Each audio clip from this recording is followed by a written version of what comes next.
Se você tem asma, né, fica atenta aqui, porque hoje a gente vai falar um pouquinho sobre a asma, né? Porque é uma inflamação crônica nos pulmões em que a pessoa apresenta dificuldades para respirar, falta de ar e sensação de pressão ou aperto no peito. Tá? O médico que está hoje aqui é o Dr. Alexandre Araruna, ele é pneumologista, ele vai tirar todas as nossas dúvidas e a partir de agora você também pode mandar a sua pergunta. Se você tiver dúvidas, tira a dúvida agora, viu, gente? Não deixa para depois. Manda sua pergunta no WhatsApp, 981457570, tá? Esse é o nosso contato, você pode estar aí tirando suas dúvidas, fazendo sua pergunta e fiquem à vontade. Manda áudio, manda mensagem escrita, tá bom? Mas tudo bom, doutor Alexandre? E seja bem-vindo mais uma vez aqui no nosso Manhã da Gente. Vamos falar sobre asma hoje, né? Que é uma das doenças, né, que muita gente tem. E principalmente nessa época, não sei se essa época de São João aumenta mais ou não, essa é a época do inverno, não sei como é que é. Mas explica pra gente o que é a asma, como é que começa essa asma também.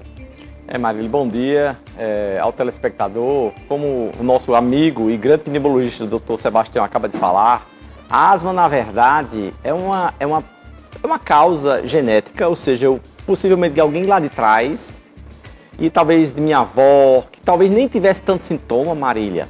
Mas o que é que acontece? A gente tem os brônquios, e vamos traduzir os brônquios como dois canos de ar que vêm da garganta para dentro dos pulmões. E esses brônquios, eles têm uma sensibilidade de fechar. Quando eles têm essa sensação que podem fechar, o que naturalmente a gente quer os brônquios sempre abertos, Marília, porque dali entra o ar que nos dá a vida, nos dá a saúde. Esse fechamento dos brônquios, que pode ser de forma mais agressiva ou menos agressiva, ele dá o chiado no peito, aquele sibilo, como a foto mesmo nos mostra, né? O fechamento daquela via aérea. Veja que aquela imagem, né, que está escrita ali embaixo, via aérea asmática, ela está fechada. Por ali passa o ar. O outro, que está todo aquele canozinho aberto, que está por ali, passa o ar de forma tranquila para a pessoa, normal. Daí a pessoa enche o ar como talvez 80% a 90% da nossa população esteja neste momento. Os outros 10% a 20% vai ter aquela via aérea lá fechada, que claro, o fechamento dela pode gerar falta de ar, cansaço, o chiado no peito, uma opressão para respirar, uma tosse, um incômodo para suas atividades do dia a dia. Inclusive, combinando de forma tão intensa que pode obrigar a pessoa a ir a um pronto-socorro, a um hospital, às vezes para ser internado. Então, como seria o pulmão de uma pessoa com asma? Seria isso aqui? Exatamente. Mais ou Como a menos gente já colocou, a gente está falando dos brônquios, né? Esse canozinho de ar para onde leva, né? Esses canos de ar, eles terminam dentro dos pulmões. Os pulmões, digamos, são duas buchas longe de lavar prato que a gente pode ter em casa. E por dentro dela vem esse canozinho de ar. Ah, é por dentro, esse cano fica por... Esse cano entra por dentro dos pulmões. Aí ele entra lá por dentro dos pulmões para aquela esponja. E lá dentro ele joga o oxigênio para aquela esponja e dali aquele oxigênio naquela esponja vai para o sangue e vai alimentar todo o nosso corpo. Então isto é o brônquio. E esse fechamento é que gera o cansaço, a falta de ar. Pronto, aqui, esse desenho esse aí estilo mostrado. Aqui. Pronto. Certo. Essa imagem do brônquio fechado, esse da direita, né? O brônquio inflamado, você veja como o lume dele é fechado e daí o ar passa espremido e você observa que ele vai terminar lá dentro dos pulmões, dentro dessa esponja grande. E o do outro lado, naturalmente, tem o brônquio normal, por onde entra o ar, e daí a pessoa respira normal, como a grande maioria da nossa população o tem. Vamos lá, como é que começam os sintomas? Como é que a pessoa ela pode detectar que está com asma? O que é que ela vai começando a sentir? Vamos lá, vamos imaginar a nossa população. Vamos pegar da criancinha, o adolescente, o adulto jovem e o idoso. Certo. Claro que de acordo com a faixa etária, os sintomas podem ser diferentes. Certo. Aquela criancinha, a mãe que tem uma agora em casa, que eventualmente seja portador, ela sabe que o peitinho chia, ela fica cansando, bota o ouvidozinho no peito da criança, vira um sibilo, e ele percebe que ali aquele brônquio pode estar fechado. Agora, vamos pegar um pouquinho mais para frente, o adolescente, o adulto jovem. Porque uma parcela das vezes, Marília, a doença começa na infância, desaparece, adormece e às vezes pode voltar a acordar, por exemplo, na adolescência ou no adulto jovem, de seus 12, 15, 20, 25 anos de idade. E daí o cansaço, a tosse. É frequente, Marília, a gente ter pessoas que só são tossidoras. Elas tossem. Certo. de forma tão inocente que ela diz, é meu nariz, é meu refluxo. E às vezes, Marília, é o que a gente chama de asma, digamos assim, da leve, que a única representação dela pode ser só a tosse. Mas nos que são Essa mais... tosse seria uma tosse seca ou uma tosse seca. Certo. Agora imagine que existem os mais atentos de doença, os mais graves. E esses vão chiar o peito, como eu falei agora há pouco, vão cansar, a respiração vai ficar acelerada, ele vai sentir um aperto, uma dor torácica. São os sintomas relativamente mais frequentes que a pessoa, com o tempo, ele vai se acostumando. E ele vai perceber que isso se repete, como você agora bem falou. Ah, por que agora desse período de inverno, de maio a junho, julho, agosto, setembro mais ou menos, que é o período de chuvas nosso?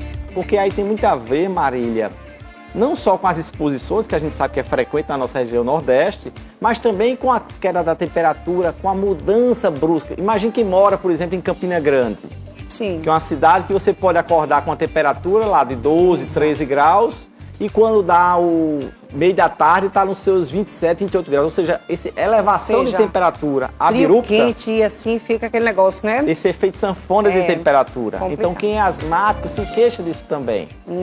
Mas naturalmente também os ambientes, onde você bem colocou, que de repente eu estou guardando uma roupa mais antiga, vou tirar agora para usar nesse período mais de frio, tá lá um pouco mofada, tá com ácaro, tá com alérgenos de casa. E de repente esses alérgenos, eles estimulam, por exemplo, meu nariz e ou diretamente a minha via aérea, o brônquio de novo, aquele cano de ar que vai para dentro das esponjas dos pulmões. E de repente ali eu já tenho uma sensibilidade natural por genética, ganhei lá de minha avó, de minha tia, de minha mãe, de alguém lá de trás. Isso me dá o desconforto e aí os sintomas podem começar exatamente nesse momento. Nossa, temos uma pergunta já do nosso telespectador, solta aqui no telão. Meu filho, quando tinha uns 2 anos, teve episódios de cansaço. Não fizemos exames, mas a médica falou que ele tinha asma. Hoje tem 5 anos e faz uns 2 anos que não cansou. Seria asma mesmo, doutor? Essa é uma boa pergunta. Essa pergunta a gente discute muito no meio médico, porque teoricamente até 2 anos de idade, a gente não pode dizer que uma criança é asmática. Ali foi exatamente no limite, Marília. Então, se eu digo que até 2 anos de idade, por quê? Porque os brônquiozinhos, aquele candidato tão pequenininho, sabe, Marília? Que às vezes uma secreçãozinha top camufla, digamos assim, a ideia de que aquela criança seja asmática. E de repente a criança, o brônquiozinho abre, o cano dos pulmões dela abrem, e de repente aquilo mais nunca aparece. Mas imagine que ela foi dali um pouco para frente, que medicina não é exatamente matemática. O 2 anos pode ser um pouquinho para frente, um pouquinho para trás. Certo. Mas imagine que aquela criança que começasse com seus 3, 4, 5, 6 anos de idade, e ela começa com um chiadozinho e tal. Isso daí pode adormecer se a gente entender que é verdadeiramente o diagnóstico de asma. Certo? Por que eu falei a palavra adormecer? Porque, como quem nos está acompanhando desde o início me ouviu falando que a doença é uma doença genética, ela nasceu já com essa questão fixa no seu corpo.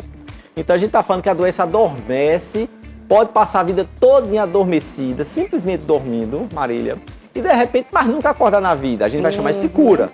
Que Deus abençoe que isso seja cura. Exato. Mas há uma sempre chance de lá na frente, durante uma gripe maior, uma sinusite, uma pneumonia, um Covid da vida, uma tuberculose, qualquer outra doença do trato respiratório, retornar, fazer acordar. E a pessoa vai fazer, oxe, faz tanto tempo que eu nunca tive mais disso, o que é que fez acordar? Logo, de novo, a frase é, ela adormece uma boa parte da vida e pode despertar lá na frente. Com certeza. Temos mais uma pergunta. Solta aí, Janaína. Bom dia, meu tio está com água no pulmão e tem os pés muito inchados. O que pode ser, doutor? Tem cura?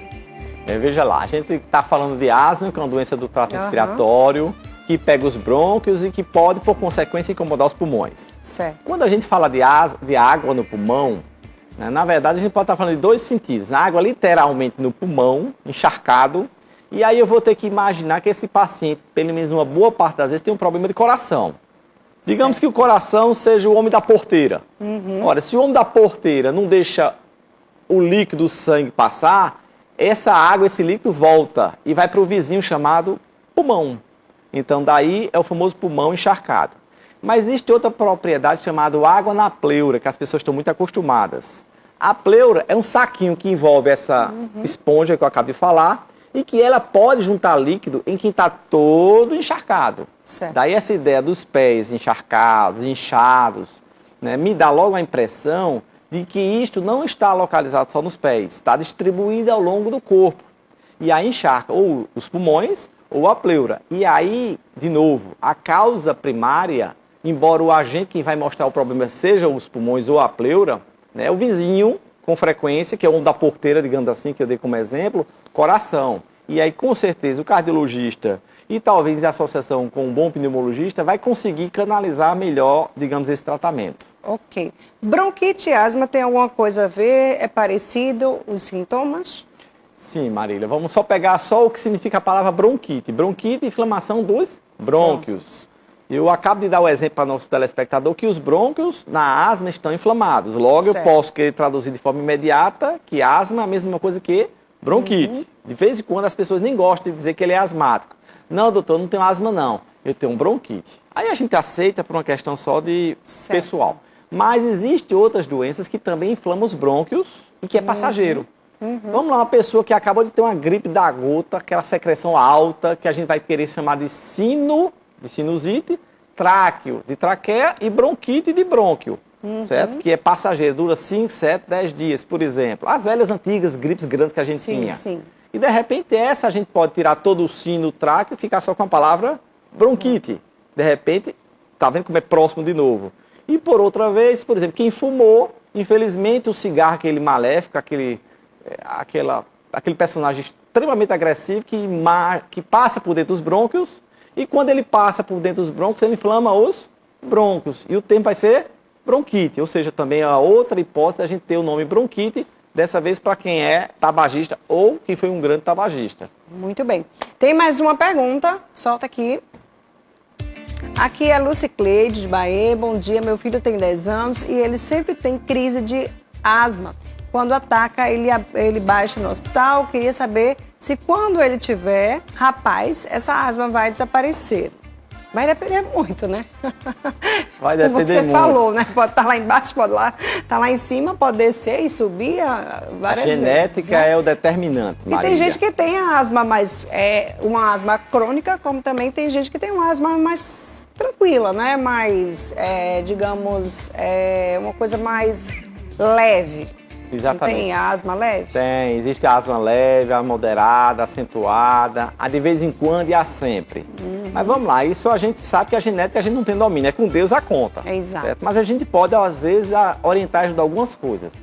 Primeira coisa, naturalmente, no nosso ambiente. Olha, se eu tenho um ambiente rico em pó, mofo, ácaro, alérgenos, se eu tenho um ambiente rico em tabagistas perto da criança, se eu tenho um ambiente rico em péssimas condições de alimentação, eu tendo a piorar a história da minha asma. Agora vamos para o outro lado da moeda.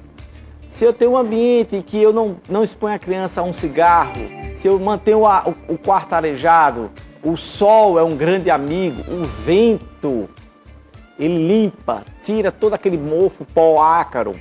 E, vamos dar um exemplo, nós temos grandes nadadores, paraibanos inclusive, o próprio Caio Márcio, entre outros clássicos brasileiros, o Xande e tal, entre outros, eles eram asmáticos quando criança. E eles foram exatamente para a natação, Marília, porque havia essa ansiedade. Meu Deus do céu, será que meu filho vai sofrer disso a vida toda? E jogaram o menino na piscina. Ou são grandes campeões. Todavia, entre outros esportes, a natação é um excelente deles que pode ajudar esses brônquios a ficar maior, essa caixa torácica ficar mais expandida, e ainda que a genética dessa criança seja genética mais severa, com certeza vai ser mais aliviada do que aquele que nada fez nessa direção. Muito bem. Deixa eu só fazer uma pergunta. A pessoa pode adquirir a asma depois de adulto? Tipo, criança não teve, adolescente não teve, mas lá tá mais velho, teve. E aí começa a ter asma. A maioria das vezes, a grande maioria absoluta das vezes, Marília, são pessoas que tiveram tão pouco da infância, que inclusive nem sabem, talvez a mãe lá atrás tanto sintoma, nem não nada. valorizou, achou que foi uma coisinha mais usual e que Deus a protegeu de certa forma. Ela adormeceu, passou a vida toda dormindo, lá na frente, com seus 50, 60 anos, aí ela pode aparecer. É claro que para a gente dizer que ela voltou e que ela apareceu, vamos lembrar que a gente tem que levar em conta que outras doenças podem aparecer no paralelo. Então eu tenho que também fazer diferenciais com outras doenças que podem, infelizmente, aparecer nessa faixa etária. Mas existe sim, e não é tão raro como as pessoas pensam, não. Muito bem. Quer deixar suas considerações finais, doutor? Não, Fica na à verdade a vontade. doença é uma asma antiga, crônica. Vamos lembrar que as pessoas, mais ou menos quem está nos assistindo, entre 10 a 20%, de 10 pessoas, 8 têm a doença. Vamos se proteger.